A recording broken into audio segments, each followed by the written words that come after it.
Hello everybody and welcome back to the channel. Today we got kind of a heated video. So Andrew Tate has once again appeared on the Piers Morgan show, and I watched a little bit of this. I haven't watched the full thing, but it gets pretty heated, folks. So we're just going to hop right into this without any further ado. If you're new to my channel, be sure to hit subscribe, hit the like button, and share this out like crazy. Let's get right into it. Sarkar, who's a lively contributor to this programme, has tweeted, Andrew Tate, who you're interviewing about free speech, thinks women are a man's property. We shouldn't be allowed to drive. Boasts about only dating teenagers to imprint on them. Misogynists are discussing whether they're in Afghanistan or a swanky London studio. Am I a misogynist, am I? I don't think, first of the things she said, I don't even truly believe. If you're prepared to listen to me, I'll explain to you exactly why she's completely and utterly wrong. If you can go through the points again, she said. Do you think you're a misogynist? Absolutely not. I'm not a misogynist on any level. This is one of those buzzwords they just throw at people randomly. Homophobic, racist, misogynist, they just throw it out at people. What is your view of women? I'm a realist. What is your real view of women? I absolutely not really love women. I adore women. I have good relationships with women. Not a single woman has come up to me on the street since I've been canceled. Not a single one has said anything negative. Every single one of them has said positive things. You're a traditional male. I wish more men were like you. You understand your masculine roles. You understand what you're supposed to do. You understand you're supposed to protect women. You're exactly the kind of man I'd be looking for. I've never had a negative interaction with a female ever since I've been dubbed the biggest misogynist. Where is the... Please let me finish. I'm sorry, Piers. Also, there's not been a single woman who's accused me of a crime, not a single woman who's accused me of rape, not a single woman who's come out and said anything from my entire past of 36 years I've done anything wrong ever. Anybody else with my level of fame, any footballer, any other movie star, at least has people who've come out and accused them of rape, X, Y, Z. I have no woman who's come out and ever said I've hurt her, no woman who's come out and ever said I've done damage to her or been horrible to her. Everybody who ever interacted with me has said I've been a nice person. All of them. So this random Twitter nobody who seems to know so much is full of... All right, you've responded to her tweet. So yeah, it's just a word that they try to throw out there just to try to cancel him. And he's been called a misogynist multiple times, but it has no effect on him because the reality of the situation is he's actually not. And like he said, he's had a lot of... I mean, like, yeah, he does promote masculinity, but that doesn't make him a misogynist just for promoting being masculine. Yeah, where is the line for you between masculinity, which I will always defend, and which I agree with? I think a lot of women like men to be masculine, and what has become known as toxic masculinity. And the reason I ask you is that you are engaged in that debate with men all the time. Where is the line for you where men shouldn't cross, where the behavior should be kept within a line? Please define toxic masculinity. Well, you tell me what you think it crosses a line from being a masculine, good man to a bad man. There's no such thing as too much masculinity if it's genuinely masculine. Genuine masculinity is not out here to hurt people. It's absolutely the opposite. It's out here to protect. And when bad things happen, they call traditionally masculine men. If you need a firefighter, you need a masculine man. When you call the police because of the problem you have, you want masculine men. And as soon as a woman or a man is in trouble, when you look for backup, you look for masculine men. And masculine men have a duty to provide and protect those they care about. We have a duty to do things we don't feel like doing because we know we're supposed to do them. And that's why we stayed in the Titanic and died. Those were masculine men. Where did you get your views about this from? This is what I grew up with. It's the family I grew up around. And your father, your mother? Yeah, both? and the world I lived in. And I think a lot of the things I'm saying now about masculinity and how people should act in the world, how the world should function, were considered completely normal and accepted by everybody only 20 years ago. I think the world's just lost its mind. For me to stand up and say a man should protect a woman now gets to be called a misogynist and canceled. If I said that 10 years ago, everyone would say, duh. And what's funny is, everyone who argues against me and says men shouldn't protect women, especially all the feminists, if they were with their boyfriend and a man broke into their house, guess who they'd expect to go downstairs? Who do you think? Think they go themselves? Are they going to Afghanistan? No, we send men to do these things. So well, we send women in the armed forces too. You have to generalize when you make points. There are many courageous people. Exceptions do not disprove the rule. No, but you've got to concede there are many courageous women serving in the armed forces. Absolutely and utterly, completely correct. But by and large, traditionally, soldiers are men. Exceptions do not disprove the rule. Well, it's not an exception. It's a fact that there are a lot of women now in the armed forces. Correct. But if you were to take the average soldier, they are a male.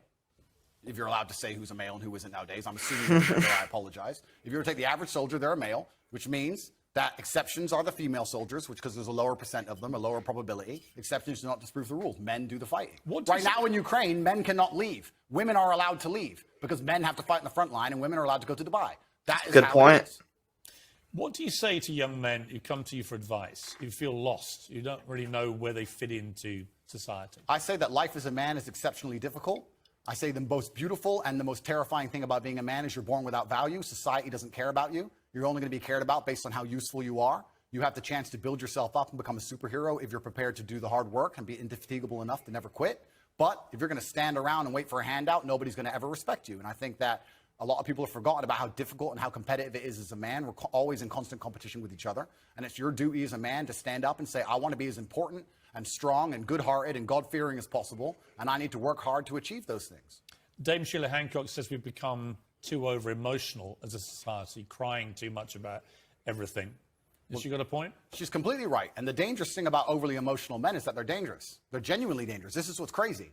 All these people who talk about toxic masculinity and how bad it is for men to be traditionally masculine. A traditionally masculine man does things he doesn't feel like doing because it is his duty to do them. He charges into the building because it is his duty. Not because he feels like it, because it is his duty. We're now teaching the new generation of men that they don't have duty and they can just act on their feelings and act how they feel, and they don't have to act as a man should. Do you know what happens when you get men who just act how they feel?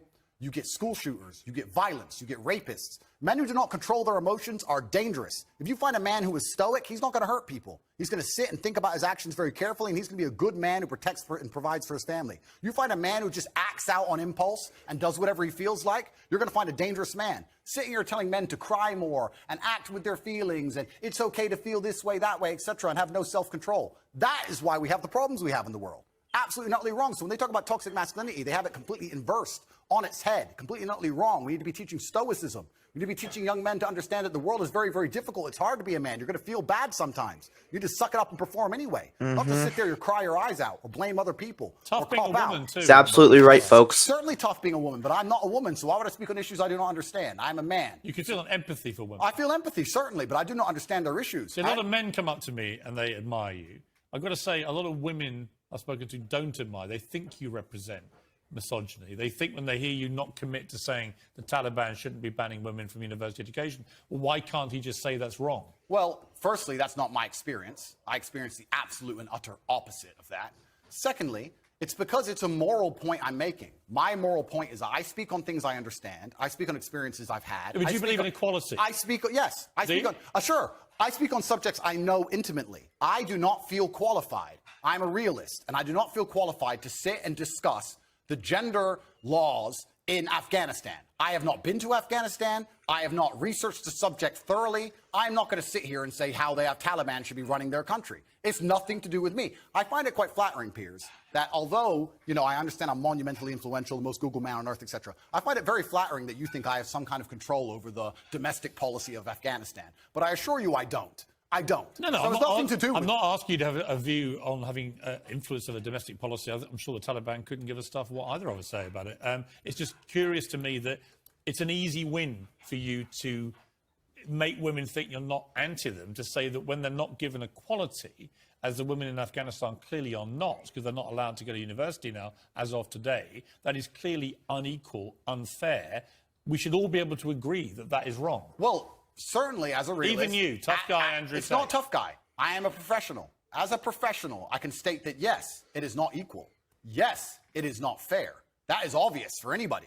I'm not saying those things are not true. What I'm saying is it's nothing to do with me. Right, okay, but you made a concession you think is wrong. Then. I said it's unequal and it's unfair. Yeah, so wrong.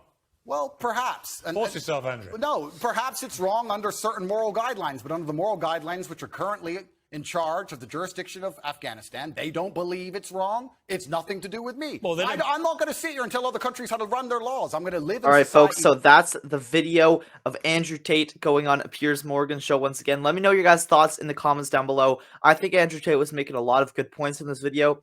And although I don't agree with everything he says, I think that he is, for the most part, a pretty good example. He's personally inspired me to go and try to find new ways of making money. And he's inspired me to go to the gym more.